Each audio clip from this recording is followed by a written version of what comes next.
نحمده ونصلي على رسوله الكريم أما بعد فقد قال الله تبارك وتعالى في الكلام المجيد والفرقان الحميد فأعوذ بالله من الشيطان الرجيم بسم الله الرحمن الرحيم وذكر فإن الذكرى تنفع المؤمنين صدق الله مولانا العظيم۔ میرے محترم بھائیوں، دوستوں، بزرگوں، بہت محبت کے ساتھ اور ادب کے ساتھ پہلے عرض یہ ہیں کہ آگے تشریف لے آئے۔ جو حضرات پیچھے بیٹھے ہیں معذور نہیں ہے، وہ آگے تشریف لے آئے۔ اس وقت دو چار باتیں آپ کی خدمت میں عرض کرنی ہے۔ الحمدللہ اللہ کے فضل و کرم سے آپ کے اس ملک میں حاضری ہوئی۔ ماشاءاللہ عام مسلمانوں کو میں نے دیکھا کہ بہت محبت کے ساتھ اور شفقت کے ساتھ ملے۔ حضرات ائمہ، حضرات علماء کرام، انہوں نے بھی ذرہ نوازی اور شفقت کا معاملہ فرمایا۔ مساجد کے ذمہ داران ہیں، انہوں نے بھی ماشاءاللہ قدردانی کی نگاہ سے دیکھا۔ دیکھو، جب اس طریقے سے آپ کی طرف سے حسن سلوک اور قدردانی کا معاملہ ہو تو میرا اپنا اخلاقی فریضہ ہے کہ میں بھی آپ کے ساتھ حسن سلوک کا معاملہ کروں۔ اس لیے بہت محبت کے ساتھ دو تین باتوں کی طرف توجہ دلانا مقصود ہے۔ الحمدللہ آپ کی اس مدینہ مسجد میں کئی نمازیں پڑھنے کا اتفاق ہوا۔ ماشاءاللہ اللہ کے بعض بندے بہت جلد مسجد میں آنے والے، اللہ کی عبادت میں مشغول ہونے والے اور نماز کا اہتمام کرنے والے ہیں۔ ایک چیز جو میں نے دیکھی، اس چیز کی طرف بہت ادب کے ساتھ، بہت محبت کے ساتھ آپ کی توجہ مبذول کرنا ہے۔ بعض مرتبہ ایسا ہوتا ہے، ایک کام ہم کرتے ہیں، وہ کام صحیح نہیں ہوتا ہے، غلط ہوتا ہے، لیکن ہمیں اس کا خیال اور احساس نہیں ہوتا ہے۔ جان بوجھ کر ہم نہیں کرتے، غلطی سے ہو جاتا ہے، لیکن ہمیں اس کا احساس نہیں ہوتا ہے۔ ایسے ہی ایک کام کی طرف میں توجہ دلاتا ہوں۔ مساجد یہ اللہ کے گھر ہیں۔ قرآن کریم کی آیت ہے وَمَنْ أَظْلَمُ مِمَّنْ مَنَعَ مَسَاجِدَ اللَّهِ أَنْ يُذْكَرَ فِيهَا اسْمُهُ وَسَعَىٰ فِي خَرَابِهَا۔ یہ آیت نازل ہوئی ہے مشرکین مکہ کے بارے میں۔ اس سے بڑا کون ظالم ہوگا جو اللہ کی مسجدوں میں اللہ کے بندوں کو اللہ کے ذکر سے روکے۔ ہے آیت مشرکین کے بارے میں، لیکن مفسرین یہاں پر ایک کام کی بات لکھتے ہیں۔ وہ بات یہ لکھتے ہیں کہ مسجد اللہ کا گھر ہے، اور اللہ کا گھر اللہ کی عبادت کے لیے ہے۔ لہذا اللہ کی عبادت جب اجتماعی طور پر باجماعت نماز کے ساتھ ہوتی ہو، یا انفرادی طور پر فرض نماز ادا کرنے سے پہلے یا فرض نماز ادا کرنے کے بعد انفرادی طور پر ہوتی ہو، کوئی آدمی قرآن کریم کی تلاوت کر رہا ہے، کوئی آدمی ذکر و اذکار کر رہا ہے، کوئی آدمی تسبیحات پڑھ رہا ہے، کوئی آدمی دعائیں کر رہا ہے، تو میرے عزیز بھائیوں، ایسے وقت میں ایک عبادت کرنے والے کو دوسرے عبادت کرنے والے کا لحاظ رکھنا ضروری ہے۔ مثال کے طور پر ایک آدمی قرآن کریم کی تلاوت کر رہا ہے اور ایک آدمی نفل نماز پڑھ رہا ہے۔ نفل نماز یہ بھی بہت اہم عبادت ہے، تلاوت یہ بھی بہت اہم عبادت ہے، لیکن اگر تلاوت کرنے والا اتنی زور سے تلاوت کرے کہ جس سے نفل نماز پڑھنے والے کو خلل ہو، شریعت اسلام میں اس کی اجازت نہیں۔ دونوں عبادت کرے، اللہ کا گھر ہے، عبادت کے لیے ہے، لہذا نفل نماز پڑھنے والا دھیان سے نفل نماز پڑھے اور تلاوت کرنے والا آہستہ سے تلاوت کرے۔ علماء نے تو یہاں تک لکھا ہے، معتکف اعتکاف کا زمانہ ہے، قریب میں آ رہا ہے، اللہ تعالی ہمیں توفیق عطا فرمائے، زیادہ سے زیادہ اپنی مساجد کو رمضان میں اعتکاف سے آباد کرنے والے بنائے۔ فقہا نے لکھا ہے کہ فرض نماز اور سنت نمازوں کے بعد معتکف اپنی ضرورت کے لیے اعتکاف میں سویا ہوا ہے اور دوسرا آدمی زور زور سے ذکر اللہ کرے، دوسرا آدمی زور زور سے قرآن کریم کی تلاوت کرے تو اس کی اجازت نہیں۔ کیوں؟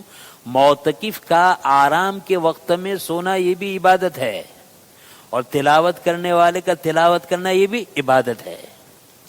میرے بھائیوں، میں بہت محبت سے کہتا ہوں، میں نے چند دنوں میں دیکھا کہ ہم سے یہ غلطی ہو رہی ہے کہ ہم مسجد میں بے تکلف بات چیت کرتے ہیں، اور اتنی زور سے بات چیت ہوتی ہے کہ نماز پڑھنے والوں کو خلل ہوتا ہے۔ میں نے خود دیکھا، بعض مرتبہ ہم بات چیت کرتے ہیں، ہمارے بھائی کو ایسا خلل ہوتا ہے کہ ان کو سجدہ سہو کرنا پڑتا ہے۔ دیکھو، میں نہیں کہتا کہ آپ جان بوجھ کر رہے ہیں، ایسی غلطی ہے جس کی طرف ہمارا دھیان نہیں ہے، ہماری توجہ نہیں ہے۔ اس لیے میں بہت محبت کے ساتھ عرض کروں گا کہ آپ مسجد میں آئے ہی عبادت کے لیے ہیں، لیکن آپ کی عبادت اس طرح ہونی چاہیے کہ اس عبادت سے دوسرے عبادت کرنے والے کو خلل نہ پڑے۔ دیکھو، آدمی جب دو مسلمان آپس میں ملتے ہیں تو سلام کرتے ہیں، حدیث میں ہے ایک آدمی نے سلام کیا، دوسرے آدمی نے جواب دیا، سلام کے بعد مصافحہ ہوتا ہے، سلام کرتے ہیں اور مصافحہ کرتا ہے تو مصافحے سے ہاتھ الگ ہوتے ہیں، اللہ تعالیٰ سلام کرنے والے کی اور سلام کا جواب دینے والے کی مغفرت فرماتے ہیں۔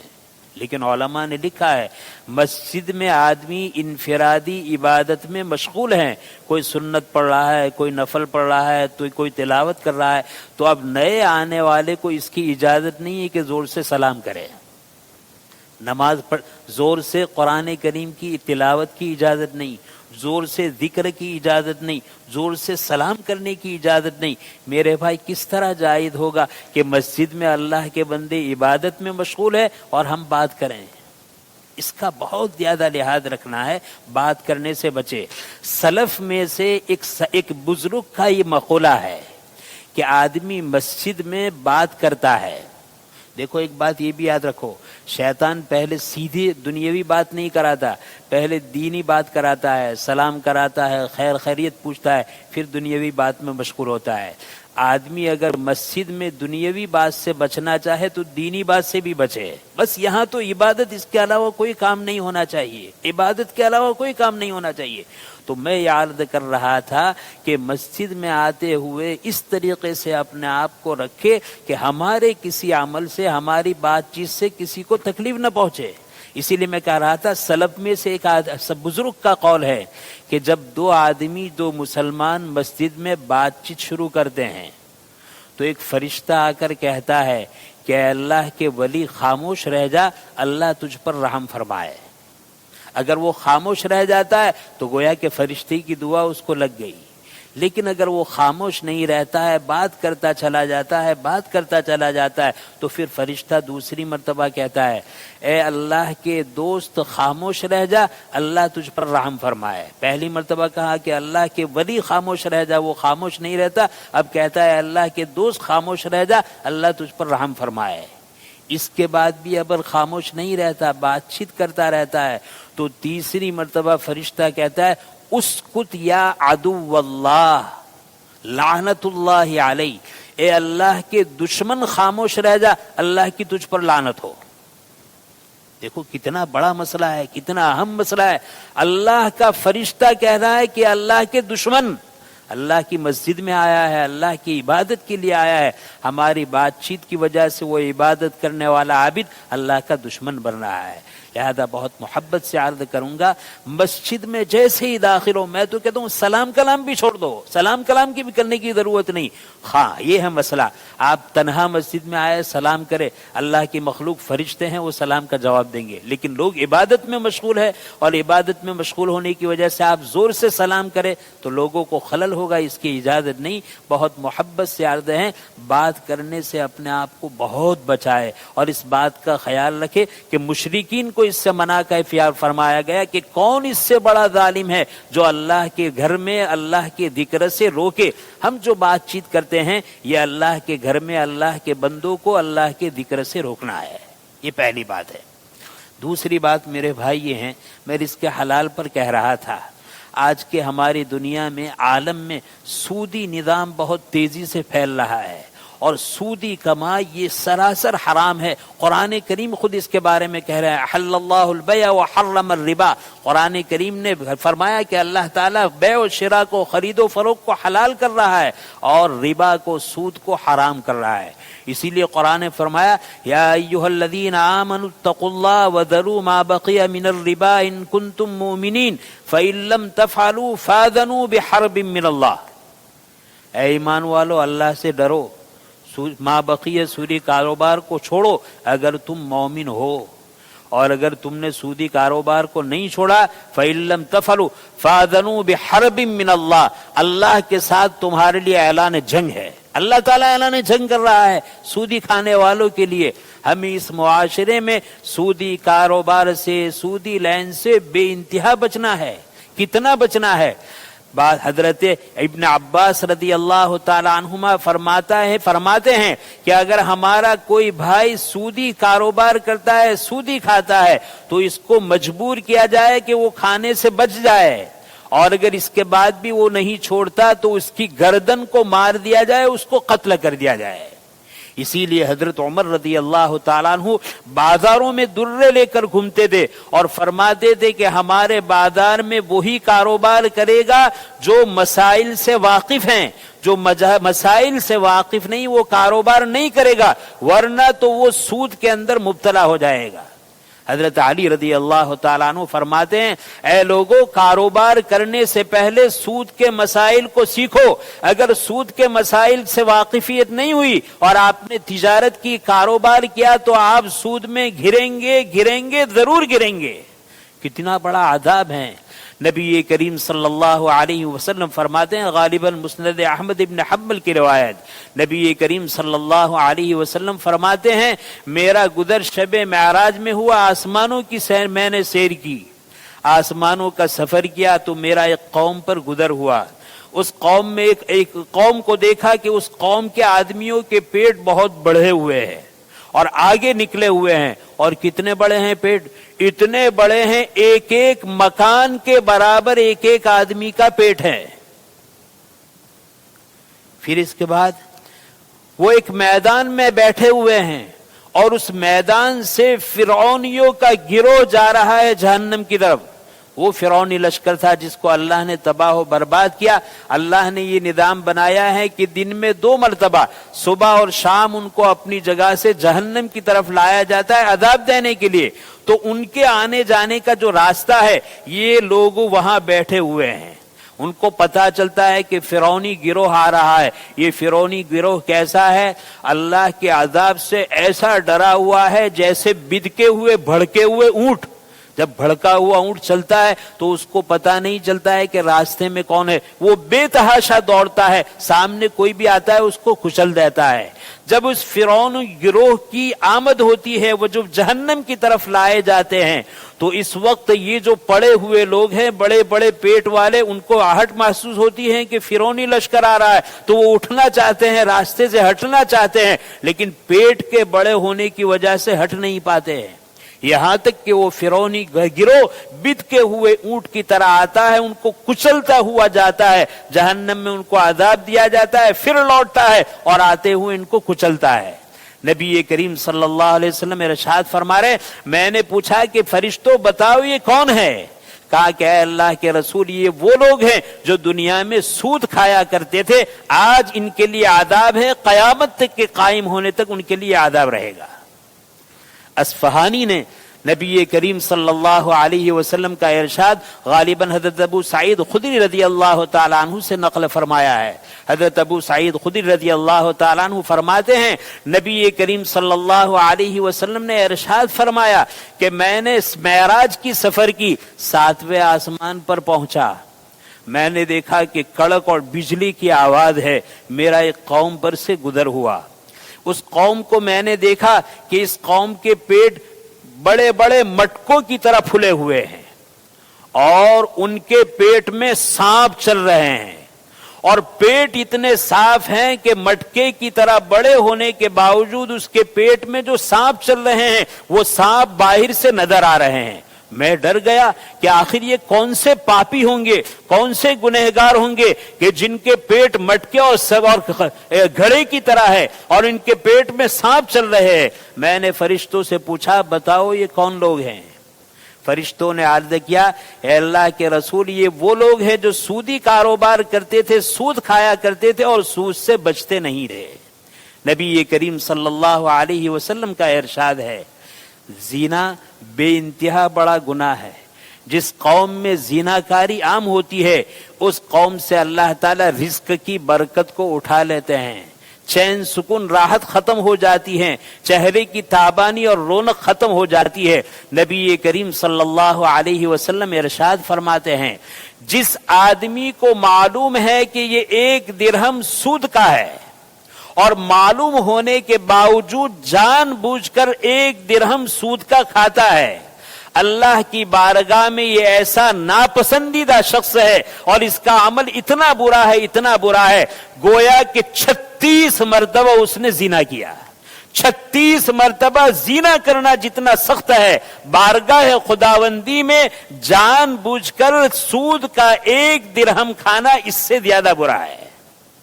اللہ تعالی ہماری حفاظت فرمائے, اللہ تعالی ہمیں بچائے. نبی کریم صلی اللہ علیہ وسلم کے ارشادات میں ملتا ہے آپ کا گزر ہوا معراج کی شب میں تو آپ نے دیکھا ایک بہت بڑی نہر ہے. یہ نہر پوری خون سے بھری ہوئی ہے اور اس میں آدمی غوطے لگا رہے ہیں, اور جو آدمی اندر غوطے لگا رہے ہیں وہ بہت پیاسے ہیں. کنارے پر آتے ہیں, اپنے منہ کو کھولتے ہیں تاکہ ان کو کچھ کھانا دیا جائے. چنانچہ جہنم کی آگ سے تیار کیا ہوا پتھر کا لقمہ بنایا جاتا ہے اور لقمہ اس کے منہ میں ڈالا جاتا ہے. یہ تپش کی وجہ سے اور حرارت کی وجہ سے واپس غوطہ لگاتا ہے کہ کہیں چین سکون ملے, چین سکون نہیں ملتا, چکر لگا کر پھر آتا ہے, پھر آنے کے بعد اپنا منہ کھولتا ہے, پھر اس کو وہ پتھر ڈالا جاتا ہے یہاں تک کہ کئی لقمے پتھر کے اس کے منہ میں ڈالے جاتے ہیں. نبی کریم صلی اللہ علیہ وسلم نے پوچھا کہ یہ کون لوگ ہیں؟ کہا کہ اے اللہ کے رسول یہ آپ کی امت کے وہ لوگ ہیں جو سود سے بچتے نہیں تھے اور سودی رقم سے اپنے پیٹ کو بھرتے تھے اور سودی لقمے سے اپنی پیاس بھوک کو بجھاتے تھے. انہوں نے بھوک کو اپنے پیٹ سے اپنے سودی رقم سے بجھایا ہے اور مٹایا ہے. آج ان کی صدا یہ ہے کہ بھوک کی وجہ سے ان کو جہنم کی آگ کے شعلے سے تیار کیا ہوا پتھر ان کو اندر ڈالا جاتا ہے, نگالا جاتا ہے اور وہ ان کے بدن کو پورا چھلنی کر دیتا ہے. نبی کریم صلی اللہ علیہ وسلم نے سود کے معاملے میں اتنا سخت ارشاد فرمایا, لیکن ہم ہیں کہ آج پیسے کی محبت میں اور پیسے کی لالچ میں اس طرح گزرے ہیں کہ سود سے ہمیں کوئی واسطہ نہیں رہا. نبی کریم صلی اللہ علیہ وسلم ارشاد فرماتے ہیں قرب قیامت میں سود اتنا عام ہو جائے گا کہ سودی کاروبار سے بچنا مشکل ہوگا, اور کوئی آدمی اگر احتیاط کرے گا اور بچے گا تو بھی سود کے دھوئیں سے وہ محفوظ نہیں رہے گا. اگر عین سود نہیں پاتا تو سود کا دھواں تو ضرور لگے گا. میرے بھائی رزق حرام ہے, سود ہے, اندر جاتا ہے تو وہ اپنا اثر کرتا ہے. اور کیا اثر کرتا ہے؟ آدمی کو ایسا مجرم بناتا ہے کہ حق تعالی شانہ اس کے لیے جنگ کا اعلان فرماتے ہیں. قرآن کریم کی پوری 6666 آیتوں میں اور احادیث نبویہ کے پورے ذخیرے میں صرف 2 قسم کے آدمی ہیں جن کے لیے اعلان جنگ ہے. ایک ہے نبی کریم صلی اللہ علیہ وسلم نے ارشاد فرمایا من عادى لي وليا فقد آذنته بالحرب. جس نے میرے ولی کو ستایا, میرے ولی کو تکلیف دی, نبی کریم صلی اللہ علیہ وسلم فرماتے اس کے لیے اعلان جنگ ہے. اور قرآن کریم کہتا ہے جو آدمی سود کھائے گا اور سود سے اپنے آپ کو نہیں بچائے گا اس کے لیے بھی اعلان جنگ ہے.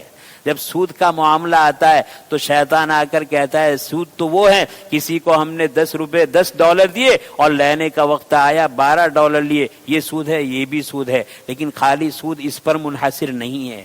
بعض صورتیں ایسی ہے کہ ہمیں پتہ نہیں چلتا اور اس اعتبار سے سود ہمارے گھروں میں ہمارے پیٹوں میں گھستا ہے. مثال کے طور پر ایک آدمی ہے, وہ بیچارہ پریشان حال ہے, اس نے کہا مجھے $100 چاہیے. آپ نے اس کو $100 دے دیے. اب اس کا کاروبار ہے وہ کپڑے سیتا ہے, اس کا کاروبار ہے وہ بجلی کا کام کرتا ہے, آپ کو کپڑے سینے کی ضرورت پڑی, آپ نے اس سے کپڑے سلائے, اور کپڑے سلانے کے بعد آپ نے اس کی سلائی نہیں دی. کیوں؟ آپ نے اس کو قرض دیا ہے. یہ قرض سے فائدہ اٹھانا یہ بھی سود ہے. جس طریقے سے کپڑے کی سلائی $10 ہیں, آپ نے $100 قرض دیا ہے اور کپڑا سلا کر آپ نے اس کو سلائی نہیں دی, گویا کہ $10 سود کے آپ کے پیٹ میں آ گئے, آپ کے گھر میں آ گئے. پلمبری کا کام کرتا ہے, وائرنگ کا کام کرتا ہے, آپ نے اس کو $50 دیے اور $5 کا آپ نے کام کرایا اور آپ نے اس کو پیسے نہیں دیے. آپ کے پاس جو پیسے ہیں وہ ₹5, وہ $5 اس میں سود کے بن گئے. اب سود کی جتنی تباہیاں ہیں, جتنی خرابیاں ہیں, وہ اس پیسے میں آئی. جب پیٹ میں آئے گی تو پیٹ کو برباد کر دے گی, نظام کو برباد کر دے گی. حق تعالی شانہ ہمیں مسجد کا ادب احترام اور سود سے بچنے کا پورا اہتمام نصیب فرمائے. آمین. وآخر الدعوانا الحمد للہ رب العالمین.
إذا خرج الإمام فلا صلاة ولا كلام.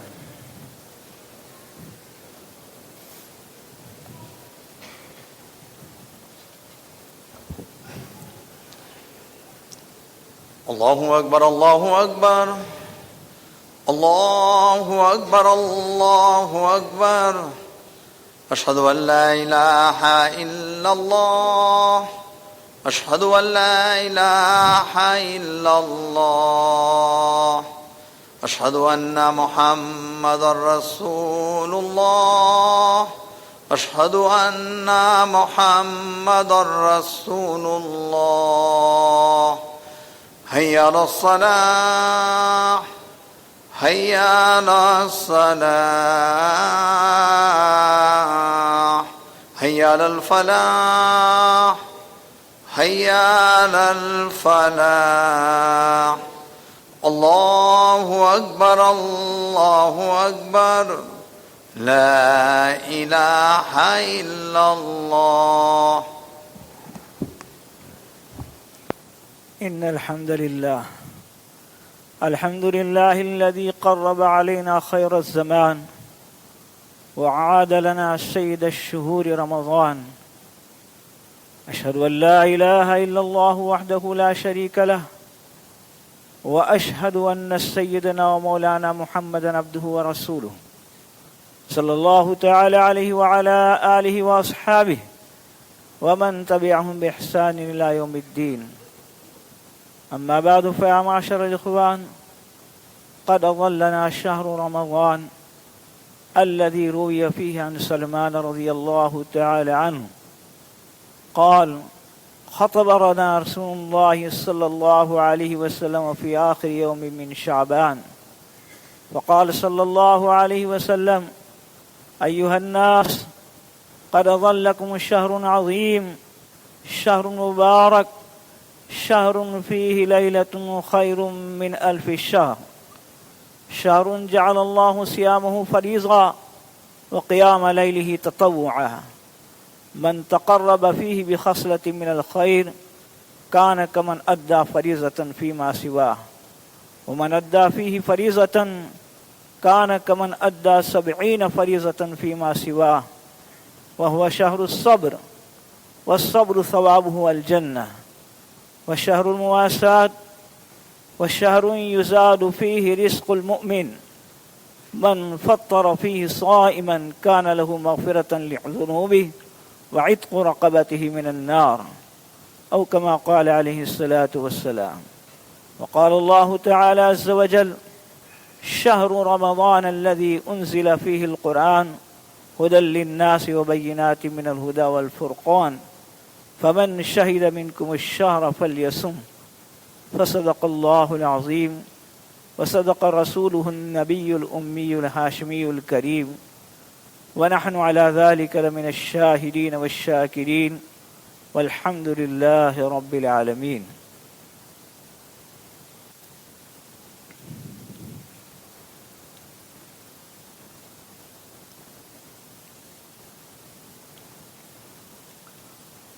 الحمد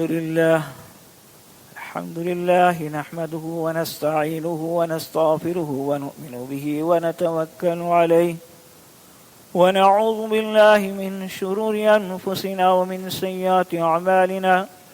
من يهد الله فلا مضل له ومن يضلل فلا هادي له، ونشهد أن لا إله إلا الله وحده لا شريك له، ونشهد أن سيدنا ومولانا محمدا عبده ورسوله أرسله بالحق بشيرا ونذيرا بين يدي الساعة. من يطع الله ورسوله فقد رشد واهتدى، ومن يعصهما فإنه لا يضر إلا نفسه ولا يضر الله شيئا. أعوذ بالله من الشيطان الرجيم. إن الله وملائكته يصلون على النبي يا أيها الذين آمنوا صلوا عليه وسلموا تسليما. اللهم صل وسلم وبارك على سيدنا ومولانا محمد وعلى آل محمد وأصحابه وأتباعه وأهل بيته أجمعين. أما بعد، قال النبي صلى الله عليه وسلم: الله في أصحابي لا تتخذهم من بعدي غرضا. فمن أحبهم فبحبي أحبهم ومن أبغضهم فببغضي أبغضهم وخير أمتي قرني ثم الذين يلونهم ثم الذين يلونهم اللهم أعز الإسلام والمسلمين اللهم انصر الإسلام والمسلمين اللهم انصرنا على من عادانا واجعل ثارنا على من ظلمنا ولا تجعل مصيبتنا في ديننا ولا تجعل الدنيا أكبر همنا ولا مبلغ علمنا ولا تسلط علينا من لا يخافك بذنوبنا ولا يرحمنا ربنا ظلمنا أنفسنا وإن لم تغفر لنا وترحمنا لنكونن من الخاسرين. صفحے درست کر لو بھائیوں. آگے بہت جگہ ہے جو خالی جگہ ہیں وہ پر کر لو. اور عام طور پر بعض حضرات خطبے میں شامل نہیں ہوتے ہیں, مسجد سے باہر رہتے ہیں. بھائی خطبہ مکملات صلاۃ میں سے ہیں. 4 رکعت جو ظہر کی ہے, جمعہ کی 2 رکعت کر دی تو 2 رکعت فرض ہے, اور یہ 2 خطبے جو ہیں وہ 2 رکعت کی جگہ کے اوپر ہے. تو جہاں تک 2 خطبے نہیں سنیں گے وہاں تک ہماری نماز مکمل نہیں ہوگی.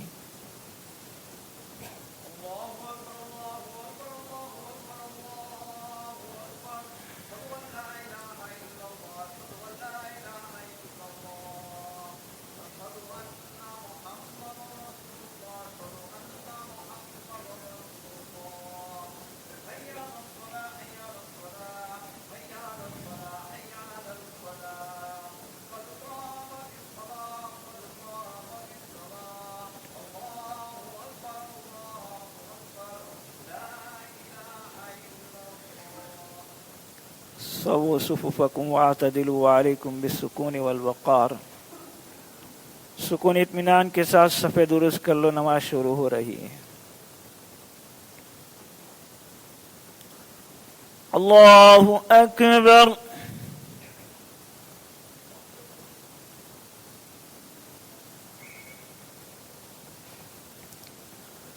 الحمد للہ رب العالمین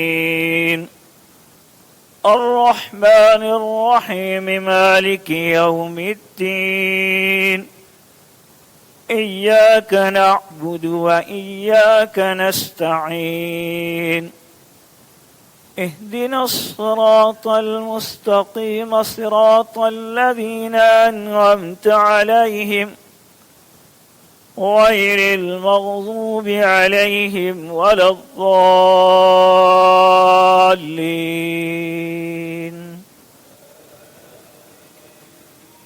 سبح اسم ربك الأعلى الذي خلق فسوى والذي قدر فهدى والذي أخرج المرعى فجعله غثاء أحوى سنقرئك فلا تنسى إلا ما شاء الله إنه يعلم الجهر وما يخفى ونيسرك لليسرى فذكر إن نفعت الذكرى سيذكر من يخشى ويتجنبها الأشقى الذي يصلى النار الكبرى ثم لا يموت فيها ولا يحيا قد أفلح من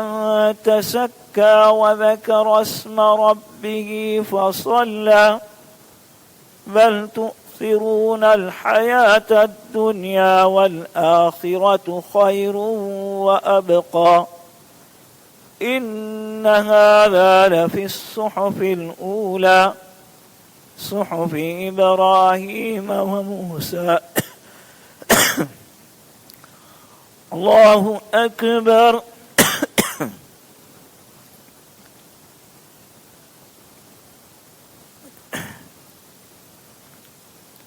سمع الله لمن حمده.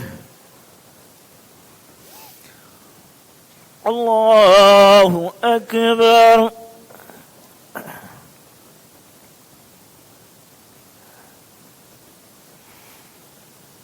الله أكبر الله أكبر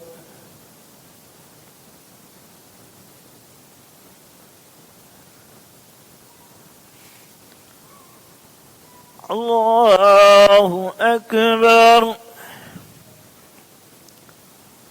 الحمد لله رب العالمين الرحمن الرحيم مالك يوم الدين إياك نعبد وإياك نستعين اهدنا الصراط المستقيم صراط الذين أنعمت عليهم غير المغضوب عليهم ولا الضالين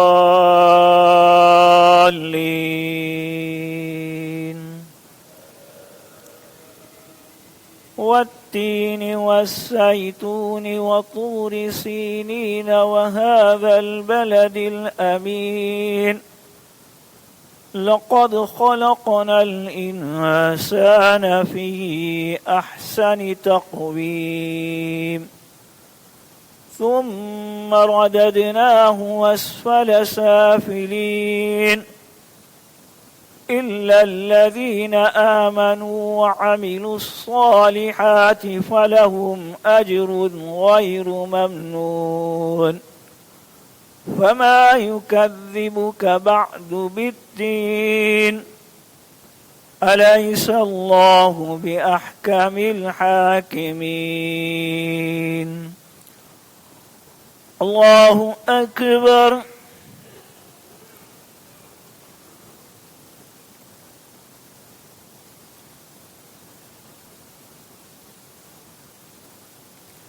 سمع الله لمن حمده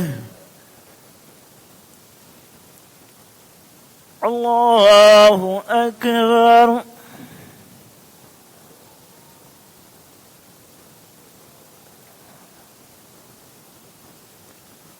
الله أكبر الله أكبر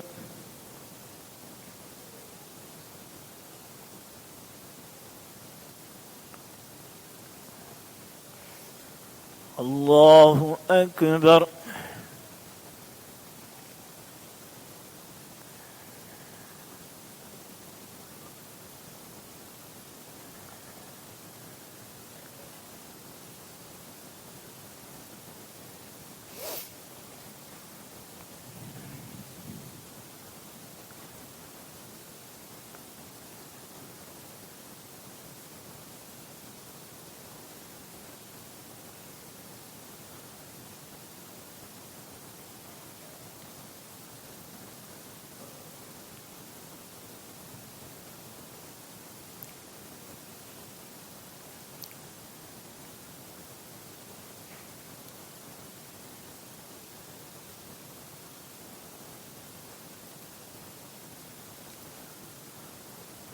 السلام عليكم ورحمة الله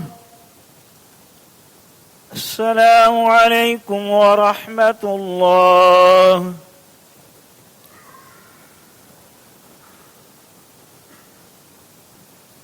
جنبوا مساجدکم صبیانکم ومجانینکم ایسے چھوٹے بچوں کو مسجد میں مت لاؤ کہ جو سب لوگوں کی نماز خراب کرتے ہیں. بچہ اگر 5 سال کا ہو لیکن وہ باادب ہو تو اس کو لانے کے اندر کوئی حرج نہیں ہے، اور اگر 12 سال کا بھی ہو گیا لیکن بدتمیز ہے تو اس کو مسجد میں لانا جائز نہیں ہے. دوسروں کی نماز خراب کرتے ہیں بچے، تو اس کا احتیاط کریں.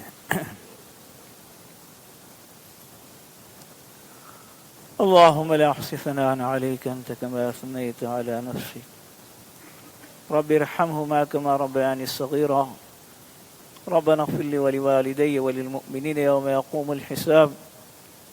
اللهم اغفر لأمة محمد صلى الله عليه وسلم اللهم ارحم على أمة محمد صلى الله عليه وسلم اللهم تجاوز عن أمة محمد صلى الله عليه وسلم اللهم انصر نصرة عاجلة أمة سيدنا محمد صلى الله عليه وسلم وصلى الله تعالى على خير خلقه محمد وآله وأصحابه أجمعين برحمتك يا أرحم الراحمين.